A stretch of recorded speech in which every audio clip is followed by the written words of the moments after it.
प्रणाम।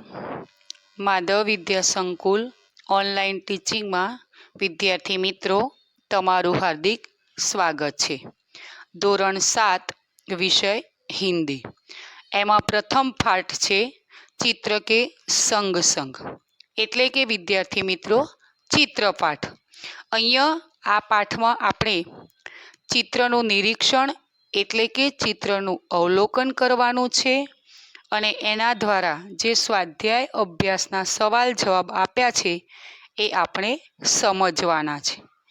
તો આના માટે વિદ્યાર્થી મિત્રો આપણે સૌપ્રથમ ચિત્ર ધ્યાનથી જોવું પડશે, કારણ કે આના સવાલ જવાબ આપણે જો સમજવા હશે તો ચિત્રને આપણે પૂરેપૂરું નહીં સમજ્યા હોઈએ તો, અથવા ચિત્ર પૂરેપૂરું ધ્યાનથી આપણે નહીં જોયું હોય તો આપણને આ સવાલ જવાબ આવડશે નહીં।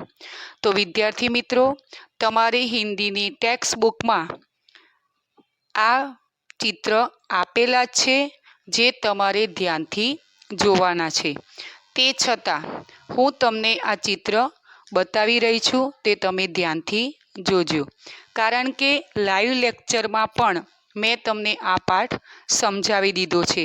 તે છતાં ફરીથી આ પાઠ વિડીયોમાં મેં મૂક્યો છે, તો જે વિદ્યાર્થીઓ લાઈવ લેક્ચરમાં જોઈન ના થયા હોય તે આ પાઠ ધ્યાનથી જોજો।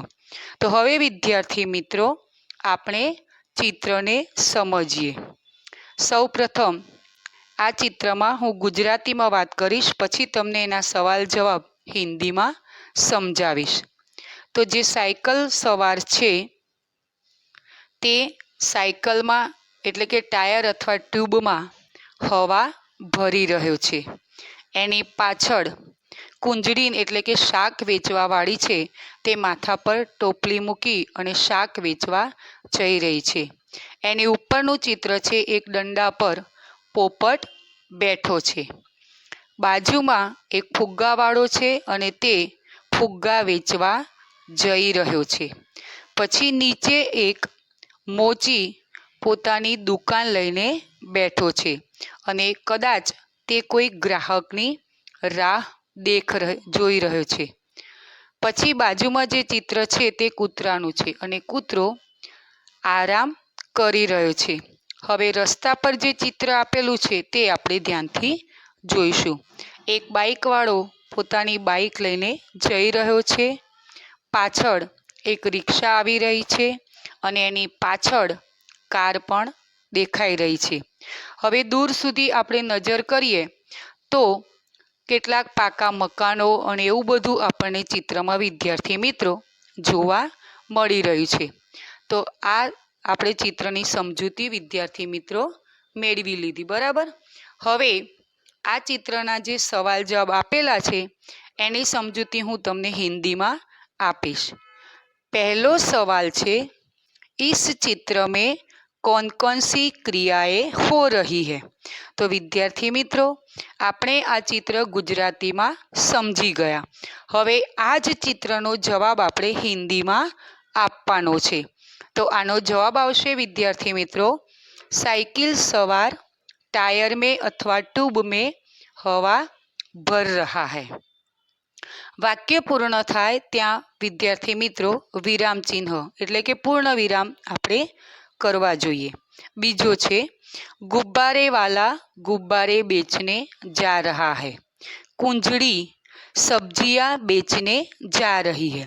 એટલે કે શાક વેચવાવાળા છે એને આપણે હિન્દીમાં कुंजड़ी કહી શકીએ।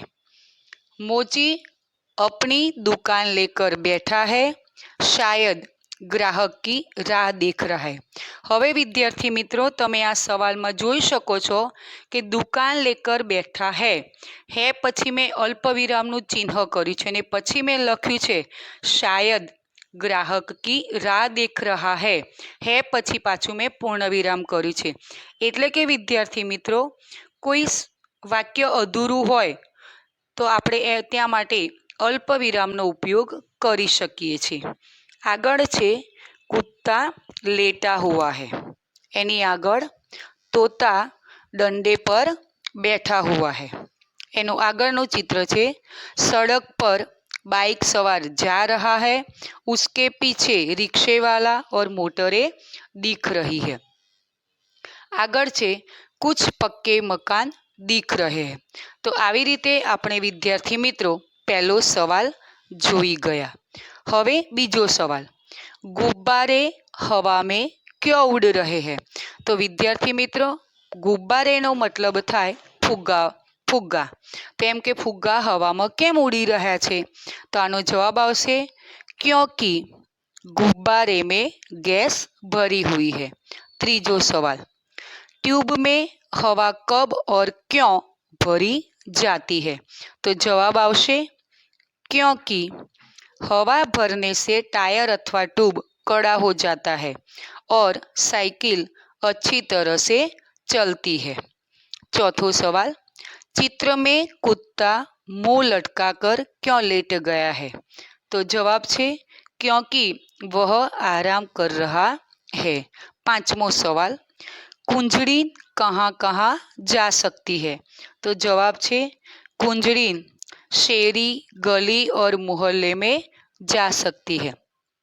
छठो सवाल, रिक्शे में एक ही यात्री क्यों बैठा है?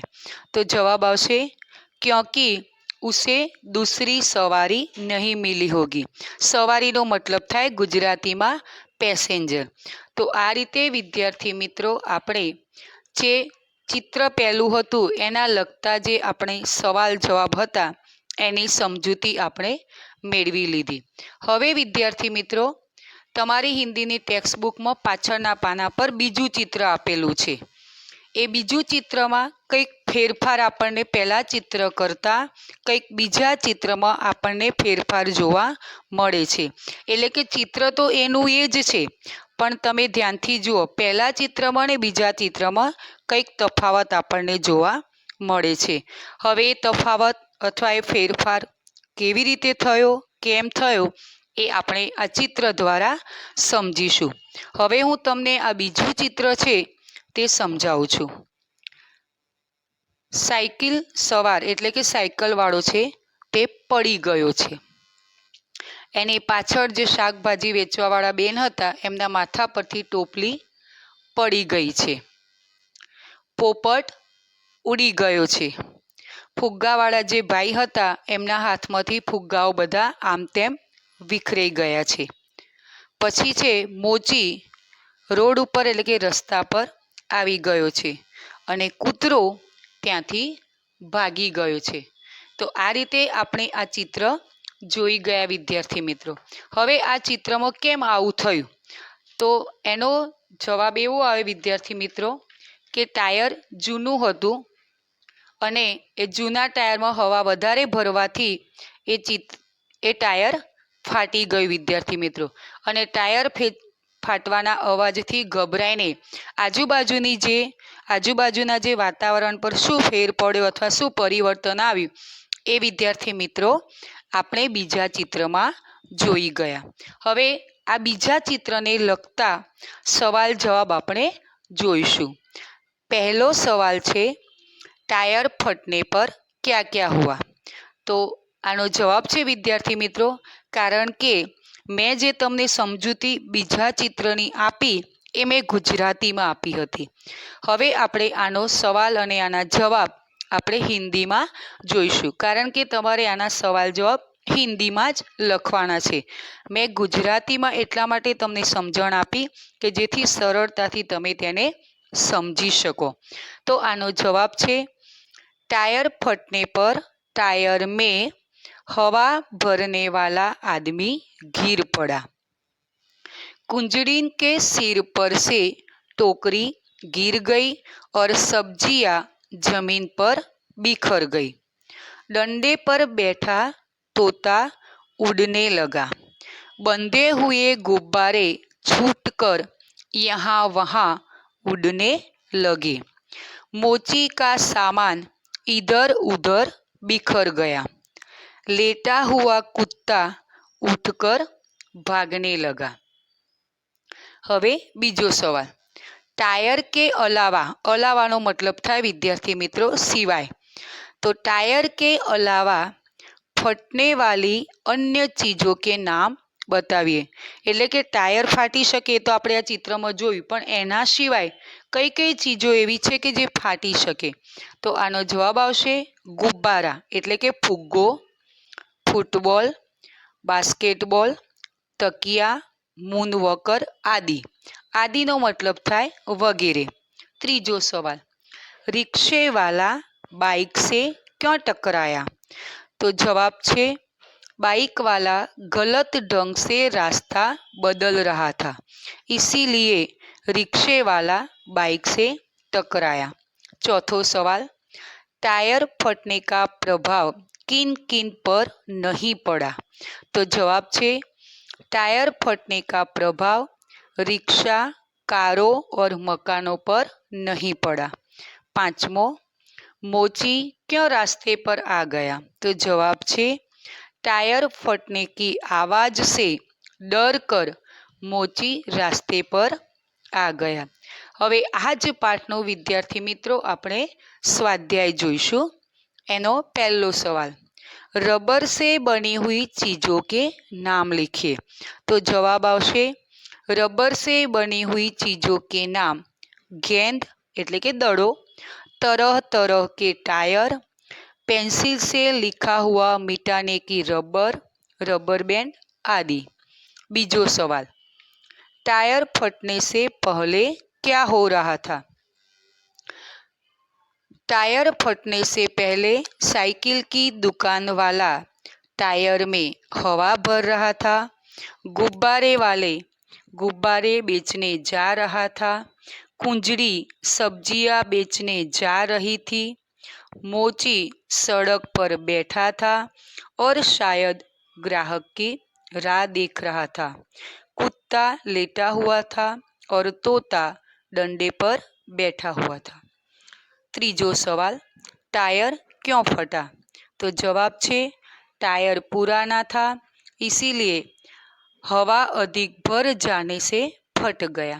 चौथो सवाल, टायर फटने के बाद क्या क्या हुआ? जवाब छे टायर फटने के बाद टायर में हवा भरने वाला आदमी गिर पड़ा, कुंजड़ीन के सिर पर रखी टोकरी से सब्जियां जमीन पर बिखर गई, तोता घबरा कर उड़ने लगा, डोरी से बंधे हुए गुब्बारे अलग होकर हवा में उड़ने लगे, मोची का सामान इधर उधर बिखर गया, लेटा हुआ कुत्ता भागने लगा. तो विद्यार्थी मित्रों, અહીંયા આપણો આ પ્રથમ પાઠ પૂર્ણ થાય છે. પ્રણામ.